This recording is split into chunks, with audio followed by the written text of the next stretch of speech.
the last video, by the way, like the first 3, I've posted 4 videos. The first 3 videos are all Steven talking and being a wonderful person, and the last video is this girl, ukulele player, YouTube video blogger type musician, YouTube musician, who wrote a song on YouTube called "An Open Letter to Stephen Fry," which basically expresses the feelings of many women who are in the audience, many young women who adore Stephen Fry as I do, and she does, and a ton of people I met last night do. And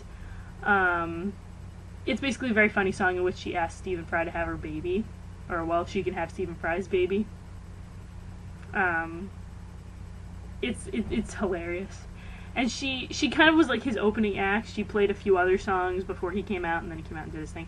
And then during the question and answer session, she was like, "I'm going to present my question in the form of a song." And she sang this song, and it was just the best, most amazing thing ever. He blushed bright red and didn't quite know where to look, and he was just laughing. And if you watch that, yeah, I caught most of that, about 99% of that on video. It just kind of took me a minute to turn my camera on, but the only thing about that video is you can hear me shrieking the whole time, and I apologize for that. And I also didn't know where to put the camera, so it's like kind of going back and forth between Steven and the girl, and Steven and the girl, because it's just, they were standing on opposite sides of the stage. I don't know. And then he gave her a hug and a kiss. It was like really cute and adorable. And yeah, I didn't get a hug because he was just like a book signing. They were trying to get people through there quickly. He didn't want to do hugs, but it was okay because I got an autograph. And it was a wonderful experience. It was a book signing, so a lot of people had his books, and he just signed their books. But I brought my notebook. And if you're wondering what it says, I think I mentioned last night what it says. It says, "To Tori, with love and fellow feeling, Stephen Fry." And then at the bottom, it says, "It's not our fault." And I said last night I would explain why he put that there. And that's because there was something he said during, or a portion of the talk, where he was talking about, I don't know if you all know, but Stephen Fry is bipolar, and has done a lot of documentaries and specials, and just a lot of work with talking about bipolar disorder and other mental conditions, and trying to, in an effort to destigmatize mental illness. And that's something I feel very strongly about personally. I have obsessive compulsive disorder, among other things, and I've always kind of struggled with that. I've kind of was brought up in an environment where somehow it was, you're supposed to just stop yourself from freaking out if you're having a moment or an episode of whatever is wrong with you. Somehow you should be able to control this. Like, don't, crying's making you weak. Like, you're being silly, you're being irrational, And I think a lot of people who have mental difficulties are raised in an environment, unfortunately raised in a society in general that supports that kind of thinking, that somehow mental illness is something that we can help, and something that we just need to stop ourselves and not talk about, and not it's something to be almost reviled, something that people shouldn't appreciate, or it could not appreciate, but I think there's something to be said about people whose minds work a little differently. And I don't think if someone has a hard time coping with things, I don't think we should just tell them to suck it up and stop crying. I think we should try and understand the way their head works. And basically he was talking about that it was actually during the question and answer session, but it all kind of melded into one, because people would ask him a question and he'd go off for like 20 minutes because he's a freaking genius. And yeah, he basically said at one point, he was talking about the whole thing with what he's like, why he's like so invested in this idea of destigmatizing mental illness. And he said at one point, I wish I could remember the exact context, I wish I'd videotaped this part, but I was writing at this point. And he said, you've got to be, you telling people that, like, the important part of why I'm ridiculously inarticulate right now. But he said, basically his wording was, it's not your fault.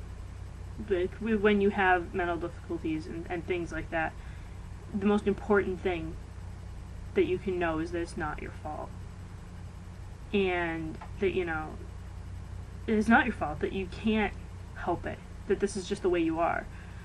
And you can't have people telling you it's wrong, or that it's something bad that you're doing something wrong, because you don't react to situations the way other people do.